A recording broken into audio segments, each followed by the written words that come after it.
Para po sa devotion natin na gap theory. So ito po yung discussion question po natin. Ano ba yung exegesis? And why is it important to develop a habit of reading the Bible exegetically? Ano ba yung kahalagahan na ma-develop yung ating habit na pag nagbabasa tayo ng Bible, lagi pong exegetically. Ibig sabihin, kinukuha mo talaga yung meaning ng Biblia at hindi po tayo nagpapasok ng sarili nating pangunawa, sarili nating mga theories o sarili nating mga biases sa Bible. Now, bago ko po sagutin yung tanong po na yan, isang reason po kung bakit meron tayong extra video na ganito, para mabigyan din natin ng emphasis yung mga, usually hindi ko nabibigyan ng emphasis kapag sa 15-minute video lang. Now, dito po sa hierarchy of revelation, ibig sabihin po nito ay pagdating sa Bible at sa nature, yung nakikita natin, na-obserba natin, or science, or pwedeng archaeology, kung gusto mo, isama mo na rin dyan. Kapag nagkaroon ng conflict, sa tingin mo mayroong conflict, laging Bible yung priority natin, laging Bible yung mas mataas. Ibig sabihin, pag mayroong mga scientific claims, for example, Darwinian evolution, yung mga ganyan, Big Bang Theory, mga theories lang naman yon. Hindi natin yun ipinapasok sa Bible. So, ang ginagawa natin, sa halip, pinaniniwalaan natin kung anong sinasabi ng Bible, at yung Bible yung priority natin, yung Korte Suprema natin. Tatanggapin naman natin lahat ng sinasabi ng science kung totoong science. Kasi yung totoong science po, yun yung katotohanan ng Diyos. Again, all truth is God's truth. Lahat ng katotohanan ay galing sa Diyos. Kahit sa science pa galing yan. Kahit mathematics yan. Lahat yan galing sa Diyos. Kaya kung totoong science yan, hindi yan magko-contradict sa Bible. Now, kung may mga theory sa science, lagi nating binibigyan ng priority yung Bible as our supreme authority. Ibig sabihin, laging Bible yung mataas. Kung uunahin natin yung nature or yung tanda natin general revelation ang tawag dito. Ibig sabihin, ito yung kapahayagan ng Diyos patungkol sa kanyang sa sarili na makikita natin sa nature, conscience, and moral law. Kapag tumingin ka dito sa mundo, makikita mo talaga na mayroong creator. Pero, hindi mo alam anong klaseng creator yon. Hindi mo alam kung anong klaseng Diyos yon. Kaya yung mga tao nakaimbento ng iba't ibang mga Diyos. Kanya-kanya mga Diyos-Diyosan.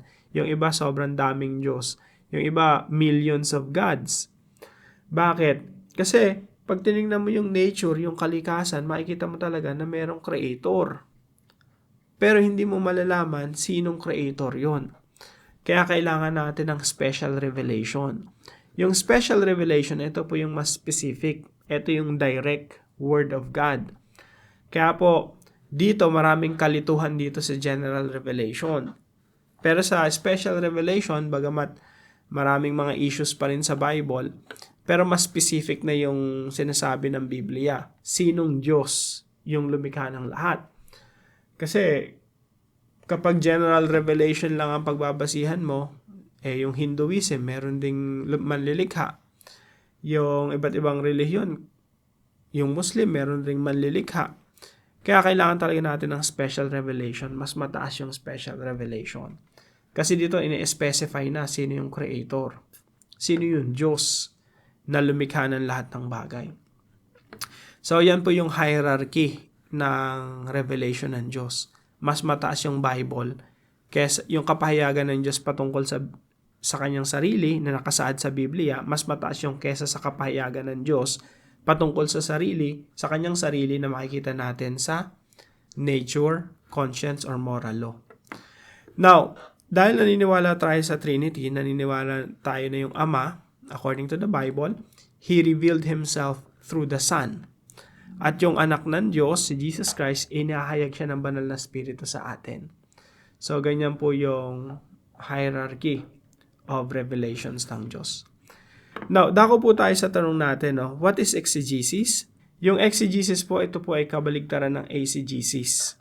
Mahalaga po itong inaaral natin na to kahit sa devotion lang, no? Kasi pag alam natin yung ganitong idea, mas mauunawaan natin. Magkakaroon tayo ng kaparaanan paano ba binabasa talaga yung Bible. Magkakaroon tayo ng idea. Iiwasan po natin yung eisegesis. Yung pinapasok natin yung bias natin sa Bible. Again, para po yung sa relasyon eh. Kaya madalas yung mag-asawa hindi nagkakaunawaan kasi nga, kapag kausap mo yung asawa mo, nilalagyan mo ng pakahulugan yung sinasabi niya, ng sarili mong pakahulugan. Imbis na hukayin mo yung sinasabi niya, unawain mo talaga yung kahulugan niya sa mga bagay na sinasabi niya. So, iniiwasan natin yung eisegesis kahit sa relasyon, sa lahat ng communication actually. As much as possible, nandun tayo sa exegesis. Subukan mo, ikaw lalaki, kausapin mo yung asawa mong babae. Natanungin mo siya, ano ba talaga yung nasa puso mo? Nung sinabi mo na galit ka sa akin, ano ba talaga yung nararamdaman mo? Mga ganon. Hinuhukay mo yung katotohanan sa kanya. Hindi mo lalagyan ng ibang katotohanan o ibang interpretation yung sinasabi niya. Halimbawa nga yan, madalas pag sinabi ni Mrs. na, o sige, bahala ka na sa buhay mo, gawin mo yung lahat ng gusto mong gawin, lumabas ka, punta ka sa mga kaibigan mo. Kapag yun ay binigyan mo ng sarili mong interpretation, lalo na mag-aaway. Pag binigyan mo ng literal interpretation yan, umalis ka nga, ginawa mo lahat ng gusto mong gawin, lalo na kayo mag-aaway. Kasi kung huhukayin mo yung sinabi ng misis mo na yon, makikita mo na frustrated siya, galit siya, kaya niya nasasabi yung mga bagay na yon. Pero hindi niya naman talaga gusto na umalis ka, no? Na lumayas ka, punta ka sa mga kaibigan mo, gawin mo lahat ng mga gusto mong gawin. Kasi pag ginawa mo talaga yun, lalo yung away. Kaya napakalaga ng exegesis eh, kasi ang exegesis uunawain mo talaga yung pakahulugan ng tao tungkol sa mga sinasabi niya. Ganon din po sa Bible. So pag nagbubukas po tayo ng Biblia, yun lagi ang tanong, Lord, kayo yung author nito. Ano po ba yung ibig sabihin ninyo sa mga binabasa kong ito? Ano ba, sulat yan ni Pablo. Lord, kayo po yung kumilos sa buhay ni Pablo para maisulat ito. Now, ano po kaya yung pakahulugan ni Pablo nung sinulat niya ito? So, ganun po yung question. Tapos inaaral natin yung Biblia. According to the authorial intent. sorry. According to the authorial intent o the author's intent. Kasi yung nagsulat yung author, meron siyang intention dun sa mga sinusulat niya. Yun yung inaalam natin bilang mga readers. Kung ganun kang klase magbasa ng Bible, ang tawag sa'yo ay eisegete. Ibig sabihin, hinuhukay mo talaga yung authorial intent. Yung intention ng author nung sinulat niya yung kanyang mga sulat. So, yan po yung habit natin, no? Exegesis. We read the Bible exegetically. Kayo po, ano po yung masasabi niyo po rito sa devotion natin na ito? Gaano siya ka-importante?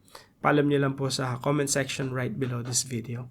And sama niyo rin po ako sa prayer no medyo masama po yung pakiramdam ko.